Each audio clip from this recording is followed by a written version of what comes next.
করতো ভগবানকে আমি ভালোবাসতাম, ভগবান আমাকে ভালোবাসে। তুমি যাকে ভালোবাসো সে তোমাকে নাও ভালোবাসে, সেটাকে বলে একতরফা ভালোবাসা। মানে ষোড়শী, পাদ্মা, দুর্গা, গাছ বন্ধু, মই বন্ধু, হাঁস বন্ধু সময় থাকতে থাকতে আমার সাথে সম্পর্ক ভালো করে নিয়েছে। আর ওই পরিস্থিতিতে আমার বাবার মধ্যে সম্পর্ক হতো না তাই। আর এটা জানি না, টেনে যখন পড়তাম, সত্যি কথা বলতে গেলে আমি টেনে যখন পড়তাম অভিককে ভুলে গেছিলাম, মোনাকে ভুলে গেছিলাম।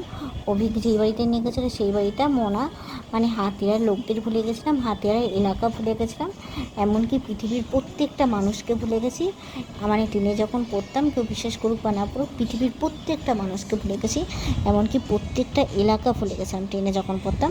আর ভগবান বললো আমরা তো এখানকার মানুষ না, আমরা তো এখানে অতিথি, আমরা এখানকার মানুষজন মানে আমরা তো অতিথি। ওই দিনই লাস্ট দেখা মানে আমরা ঘরে বসে প্রাইভেটে 11-12 কলেজটা কমপ্লিট করব। মানে মানে তর্ক করাচ্ছে, নিরতর প্রতিশোধ নিয়ে আছে, সোজা রাস্তা বোটে নেওয়া ভালো। আমাদের ফ্যামিলির লোকরা মারা যাবে, ভগবান স্বপ্নের মধ্যে বললো আমরা এই দেশ ছেড়ে মানে আমরা মারা যাব, মারা যাওয়ার পর কাক হবো, তারপরে কাক হওয়ার পর আমরা স্বর্গে চলে যাব। ভগবান বলে তর্ক করাচ্ছে, নিরতর প্রতিশোধ নিয়ে আছে, সোজা রাস্তা বোটে নিয়ে পেলো। আমরা তো এখানে অতিথি না, তাই অতিথিও এসেছে, অতিথিও চলে যাবো, এখানে আমরা দেশ তাই।